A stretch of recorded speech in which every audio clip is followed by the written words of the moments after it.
अब दोस्तों आपने अपने आसपास या ऑनलाइन ऐसे कई सारे लोगों को देखा होगा जो अपने बुढ़ापे तक गधों की तरह मेहनत करते हैं, लेकिन फिर भी वो ना कभी खुद का घर ले पाते हैं और ना ही महंगी कार खरीद पाते हैं और ना ही अपने परिवार को एक स्टेबल लाइफ दे पाते हैं। और अपनी हार को छुपाने के लिए वो हमेशा आपको ये कहते हुए नजर आएंगे कि बेटा हमने तो जिंदगी में पैसे भले ही ना कमाए हो, लेकिन आपके अंकल ने इज्जत बहुत कमाई है। लेकिन सच्चाई तो ये है कि उनकी इज्जत के बदले में हम बाजार में 2 वक्त की रोटी तक नहीं खरीद सकते। लेकिन वहीं दूसरी तरफ कुछ लोग ऐसे भी है जो बहुत ही कम उम्र में सब कुछ हासिल कर लेते हैं। उनकी लाइफ पूरी तरह से उनके कंट्रोल में होती है, उनके पास कभी पैसों की कमी नहीं होती और ये लोग पूरी दुनिया को अपने इशारों पे नचाने की ताकत भी रखते हैं, क्योंकि ये लोग अपनी टीनेज में ही कुछ ऐसी चमत्कारी बातें जान जाते हैं जो बाकी लोग पूरी जिंदगी में भी नहीं जान पाते। और आज मैं आपको वही चमत्कारी बातें प्रूफ के साथ बताने वाला हूँ, वो भी आम जनता की आसान भाषा में।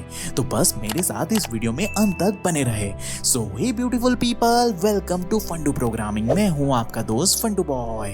अब दोस्तों कॉलेज के दिनों में मेरे कई सारे दोस्त थे जो उस समय अपने करियर और पढ़ाई से ज्यादा इमोशनल बॉन्डिंग जैसे कि प्यार, रिलेशनशिप, लड़कियों को डेटिंग करना, उनके साथ पब में जाना, ऐसे सारी चीजों में बिजी थे। क्योंकि भाई ये उम्र ही ऐसी है जिसमें नई दोस्त मिलते हैं और पलक झपकते ही बॉन्डिंग बन जाती है, जिस कारण उन्होंने अपने 20s में रात भर चैटिंग और वीडियो कॉल करते हुए पूरा एंजॉय किया। लेकिन फिर कुछ सालों बाद जब लड़की ने लड़के को साफ तौर पे कह दिया कि मेरे घर वाले तभी हमारी शादी करेंगे जब तुम्हारा करियर सिक्योर होगा, तो अब भाई इस पॉइंट पर लड़के को ये रियलाइज हुआ कि आखिर वो करियर की इस रेस में कितना ज्यादा पीछे रह चुका है।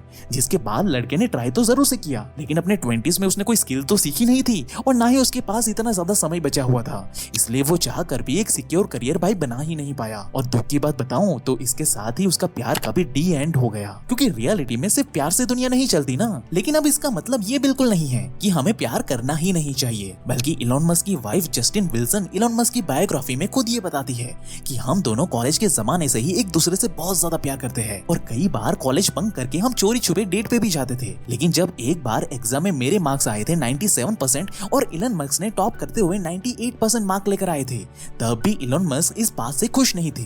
वो तुरंत ही टीचर के पास गए और अपनी एग्जाम शीट रीचेक करवाई, क्योंकि भाई उनको अपने परफेक्शन पे इतना भरोसा था कि उनके 2% मार्क्स भी टीचर काट नहीं सकते थे। और वही हुआ, इलॉन को 100 आउट ऑफ 100 मार्क्स मिले और तब जाकर वो खुश हुए, जो ये क्लियरली दर्शाता है कि इलॉन प्यार और इमोशन की भावनाओं में बहकर कभी अपने गोल के साथ कॉम्प्रोमाइज नहीं करते और इसी कॉम्पिटिटिव एटीट्यूड ने उन्हें आज दुनिया का सबसे अमीर इंसान बना दिया है। सो अपने 20s में always be logical, not an emotional fool. अब इसका मतलब ये बिल्कुल नहीं है कि सिर्फ एग्जाम में मार्क्स लाने से ही हम सक्सेसफुल बन जाएंगे, बल्कि जिंदगी के एग्जाम में टॉप करने के लिए थोड़ी हटके चीज भी चाहिए होती है। जैसे 1983 में स्टीव जॉब्स और बाकी बोर्ड मेंबर को कंपनी को एक्सपांड करने के लिए एक तगड़ा और पावरफुल बंदे की जरूरत थी। अब उस समय स्टीव जॉब्स की नजर अमेरिका की सबसे बड़ी कंपनी पेप्सी के सीईओ जॉन स्कली के ऊपर पड़ी और स्टीव जॉब्स चाहते थे कि भाई यही बंदा एप्पल को ज्वाइन कर ले ताकि वो एप्पल कंपनी को हेल्प करे एक्सपांड करने के लिए। लेकिन भाई दिक्कत यहाँ पे ये थी कि तब एप्पल एक छोटी सी कंपनी थी और जॉन स्कली अमेरिका के टॉप कंपनी के सीईओ थे। तो भाई जाहिर सी बात है कि वो क्यों इतनी बड़ी कंपनी को छोड़कर एक छोटी सी कंपनी को भला क्यों ही ज्वाइन करेगा। तो अब यहाँ पे सारे पढ़े लिखे हायर डिग्री वाले लोगों ने अपने घुटने टेक दिए कि भाई अब इसका तो कुछ नहीं कर सकते हम। तब भाई स्टीव जॉब्स ने अपनी कम्युनिकेशन स्किल का इस्तेमाल किया और एक ही मीटिंग में जॉन स्कली को ऐसी पट्टी पढ़ाई कि जॉन ने तुरंत ही अमेरिका की टॉप कंपनी पेप्सी को छोड़कर एप्पल को ज्वाइन कर लिया, वो भी रातों रात। सिमिलरली अगर आप दुनिया के टॉप 1% लोग जो इस दुनिया को कंट्रोल करते हैं उन्हें अगर बारीकी से ऑब्जर्व करोगे तो आपको पता चलेगा कि उनके पास कोई हायर लेवल की डिग्री भले ही नहीं हो, लेकिन फिर भी वो बड़े से बड़ी डिग्री वाले लोगों से काम निकलवाना बखूबी जानते हैं। और बस ये एक स्किल की वजह से ही वो दुनिया के टॉप ब्रेन्स को अपनी उंगलियों पे नचाने की ताकत हासिल कर लेते हैं। इसलिए अपने 20s में always focus on your skill, क्योंकि भाई यही स्किल आपको बाकी की जिंदगी में पूरी दुनिया को कंट्रोल करने में मदद करेगी। वहीं अब कम उम्र में सफलता हासिल करने का गुरु मंत्र स्वामी विवेकानंद जी ये बताते हैं कि जीवन में जोखिम उठाइए, अपने सपनों को पूरा करने के लिए रिस्क लीजिए, क्योंकि आप जीत गए तो दुनिया पे राज करोगे और अगर मान लो कि गलती से हार भी गए तब भी आप एक मार्गदर्शक बनकर, एक टीचर बनकर दुनिया को सफल होने की सही दिशा दिखाने के महारथी बन जाओगे। और इसी प्रिंसिपल का इस्तेमाल इलॉन मस्क भी करते हैं। वो ये बताते हैं कि मैं अपने आने वाले 10 सालों के गोल्स को एक कागज पर लिख लेता हूँ और फिर खुद से ये सवाल पूछता हूँ कि अब मैं ऐसा क्या करूँ कि ये सारे गोल्स को मैं केवल 1 साल के अंदर अंदर ही अचीव कर सकूं। अब देखने में भले ही ये पागलपन लगे कि भाई 10 साल का लक्ष्य भला 1 साल में कैसे पूरा होगा, लेकिन रियलिटी देखे तो एक साधारण इंसान जहाँ पे ये सारे काम 10 साल में पूरे करेगा, वहीं काम काम मैं अपने माइंडसेट की वजह से 1 साल में ही पूरा कर लूंगा तो यकीनन मैं बाकी दुनिया के कंपैरिजन में 10 साल आगे निकल जाऊंगा।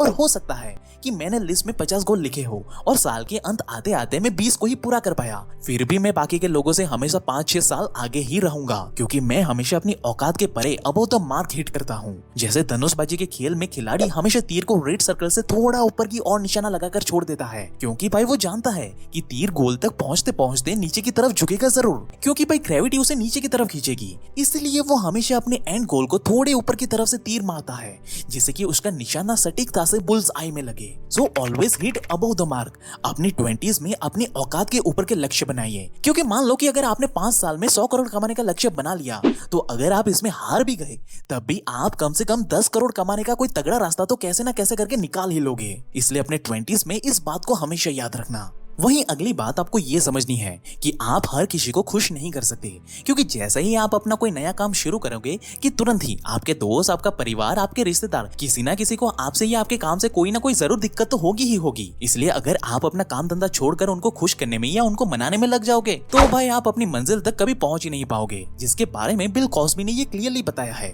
कि मुझे सक्सेस का सीक्रेट तो नहीं पता, लेकिन फेलियर का पक्का सीक्रेट यही है कि आप सबको खुश करने की कोशिश करते हो, क्योंकि दुनिया में आज तक ऐसा इंसान नहीं बना है जिसने सबको खुश किया हो। आप कितने भी ग्रेट या महान इंसान हो, आपसे कोई ना कोई इंसान तो नाखुश जरूर से होगा और होगा ही। इसलिए अगर आप दुनिया को खुश करने के पीछे भागते रहोगे तो खुद में खुश रहना भूल जाओगे भाई। इसलिए ये सच्चाई अपने 20s में ही जान लोगे तो भाई हमेशा जिंदगी भर खुश रहोगे। वहीं डिज्नी कंपनी के फाउंडर वॉल्ट डिज्नी, जिनकी कंपनी आज तो बिलियंस ऑफ डॉलर कमाती है, लेकिन एक बार उन्हें न्यूज़पेपर के एडिटर से काम से निकाल दिया गया था, ये कहकर कि उनके अंदर कोई क्रिएटिविटी नहीं है और वो दुनिया में कुछ उखाड़ नहीं पाएंगे। इसके बाद तो भाई उन्होंने अपनी लाइफ में कुछ ऐसे भी दिन देखे जब उनके पास खाने के लिए भी पैसे नहीं थे, यहाँ तक कि उन्हें पानी पीकर सोना पड़ता था और लोगों को लगता था कि वो धरती पे एक बोझ है। लेकिन वॉल्ट डिज्नी भाई दिल से ये जानते थे कि आज भले ही ये दुनिया मुझे बर्बाद समझती है, लेकिन एक दिन सब कुछ बदलेगा और मैं ही उस दिन को बदल करके दिखाऊंगा। और अपनी इसी सोच के साथ उन्होंने कई सारे प्रोजेक्ट पे काम किया, लेकिन कोई सफलता नहीं मिली। सफलता कोई रातों रात थोड़ी ना मिलती है भाई, और वही हुआ। लेकिन इन फेलियर्स के बीच में ही उन्हें मिकी माउस का आइडिया आया, लेकिन इसके लिए भी कोई डिस्ट्रीब्यूटर आगे नहीं आया। उनका कहना था कि भाई कोई इंसान चूहे को बड़े पर्दे पे देखने के लिए क्यों ही आएगा, इसलिए ये सब बेकार है। ये बोलकर सबने उनके आइडिया को रिजेक्ट कर दिया।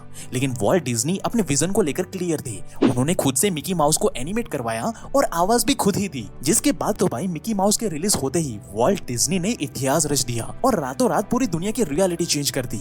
इसलिए वॉल्ट डिज्नी ये कहते हैं कि जिस दिन आपकी जिंदगी में सारी परेशानियां खत्म हो जाए तो समझ जाना दोस्त कि आप गलत रास्ते पे चल रहे हो, क्योंकि मुसीबतें और परेशानियां इस बात के संकेत है कि आप जिस रास्ते पे आगे बढ़ रहे हो ना, खजाना उसी रास्ते पे आगे छुपा हुआ है। इस बात को जितनी जल्दी आप समझ जाओगे उतनी बड़ी सफलता आपकी कदमों में होगी, वो भी बहुत ही छोटी उम्र में, क्योंकि लोगों की राय समय समय पर बदलती रहती है। अगर आप आज उनकी बातों को सुनकर रुक गए तो उनकी राय सही साबित हो जाएगी, लेकिन अगर आप अपने दिल की बात सुनकर आगे बढ़ते रहे तो एक दिन यही लोग आपके तलवे चाटेंगे। आप भाई ये बात अपने दिल से बिल्कुल निकाल दो कि सब लोग आपको पसंद करेंगे। आप कभी भी सबकी पसंद नहीं बन सकते। आपको लोगों की पसंद बनने के लिए या उनके ग्रुप में शामिल होने के लिए कोई भी उलुल जुलुल फैशन ट्रेंड को फॉलो करने की जरूरत नहीं है।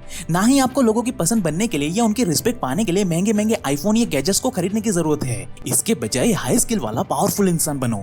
बल्कि आपका एटीट्यूड ऐसा होना चाहिए कि अगर आप पजामा पहनकर भी बाहर जाओ तब भी लोग झुक करके आपको सलाम करे। जैसे कि जेफ बेजोस अपनी बोर्ड मीटिंग में नॉर्मल सा पजामा पहनकर जाते हैं, वही मार्क जकरबर्ग अपना वही फेसबुक वाला और वॉरेन बफेट अपने स्टॉक मार्केट वाले अंकल, वो आज तक एक ही कलर के अपने पुराने कपड़े पहनकर ही घूमते हैं। लेकिन फिर भी ये लोग जहाँ पे खड़े हो जाते हैं ना, वहाँ पे लोग उनके पैरों में गिर जाते हैं, उनके कपड़ों की वजह से नहीं बल्कि उनकी स्किल और रुतबा देखकर। अब भले ही आप उतने बड़े तो नहीं हो, लेकिन आपका एटीट्यूड भाई उतना ही बड़ा होना चाहिए, क्योंकि पावर आपके कपड़ों में नहीं बल्कि आपकी पर्सनालिटी में होनी चाहिए। साल 2012 ये वो समय था जब उसेन बोल्ट ओलंपिक गेम्स में नजर आए और देखते ही देखते उन्होंने कई सारे दिग्गज रनर्स को हरा दिया, जिसमें से एक थे जस्टिन गैल्टिन, जिन्हें उसेन बोल्ट ने ऐसे ऐतिहासिक मैच में हराया जिनके बाद से उसेन बोल्ट को पूरी दुनिया fastest man in the world के नाम से जानने लगी। बड़ी बड़ी कंपनियां भाई उसेन बोल्ट के आगे पीछे घूमने लगी, क्योंकि उसेन बोल्ट अब 7वें आसमान पे पहुंच चुके थे। वो अंदर से अपनी जीत को लेकर इतने ज्यादा कॉन्फिडेंट हो चुके थे कि उन्हें और पूरी दुनिया को यही लगता था कि अब तो वो आसानी से किसी को भी हरा सकते हैं। है और इसी कारण उनकी ट्रेनिंग थोड़ी सी ढीली पड़ने लगी। और जब 2017 में उसेन बोल्ट वापस से मैदान में उतरे तो तब उन्हें ये पक्का यकीन था कि मैं तो पहले भी इन सबको हरा चुका हूँ ना, तो आज फिर से इनकी बैंड बजाना मेरे लिए कौन सी बड़ी बात है। ये सोचकर वो पूरे कॉन्फिडेंस के साथ रेस में दौड़ने के लिए उतरे। वहीं दूसरी तरफ जनता भी भाई उसेन बोल्ट को ही चीयर अप कर रही थी। लेकिन जब रेस शुरू हुई तब लोगों के दिल की धड़कनें तेज हो गई, क्योंकि इस रेस में एक बंदा था जिसने भाई उसेन बोल्ट को पीछे छोड़ दिया था और देखते ही देखते उसने उसेन बोल्ट को हरा भी दिया। और ये बंदा भाई वही इंसान था जिसे कभी उसेन बोल्ट ने बड़ी ही आसानी से हराया था, जस्टिन गैल्सविन। और उस दिन भाई बुरी तरह से हारने के बाद उसेन बोल्ट ने तो भाई रेस में भागना ही बंद कर दिया। तो यहाँ पे हमें दो चीजें सीखने को मिलती है। पहली कि अपने आप को इम्प्रूव करना कभी बंद मत करो, क्योंकि जब आप खुद को इम्प्रूव करना बंद कर देते हो तब दुनिया आपको पैरों तले कुचल करके आगे बढ़ जाती है, भले ही आप कितने भी बड़े तुर्रम खां क्यों ना हो। वहीं दूसरी चीज कि अगर आप अपने आप को हर दिन बस 1% ही इंप्रूव करते जाते हो तो एक दिन आप दुनिया के सबसे दिग्गज इंसान की भी बैंड बजाने की ताकत हासिल कर लेते हो, भले ही चाहे वो कितना भी बड़ा तुर्रम खा ही क्यों ना हो, आप उसकी बैंड आसानी से बजा दोगे। लेकिन शर्त यह है कि आपको हर दिन अपने आप को 1% इंप्रूव करना होगा। और ये बात मैं सीना ठोक के कह सकता हूँ कि अगर आपने अपनी 20s में ही इन सच्चाइयों को बारीकी से समझ गए तो आने वाले कुछ ही सालों में आप अपने लाइफ में कुछ बहुत बड़ा उखाड़ रहे होंगे। चाहो तो आजमा लो। बाकी भाई आप अपने 20s में ही ब्रह्मचर्य की सुपर पावर को हासिल करना चाहते हो तो इस लेफ्ट वाली वीडियो पे अभी क्लिक करें। बाकी आप हमारी वीडियो में और क्या नया देखना चाहते हो वो हमें कमेंट करके जरूर से बताना। और ऐसे ही लाइफ चेंजिंग वीडियोस हर हफ्ते देखने के लिए हमारे चैनल को अभी सब्सक्राइब करें। And at last thank you for watching guys.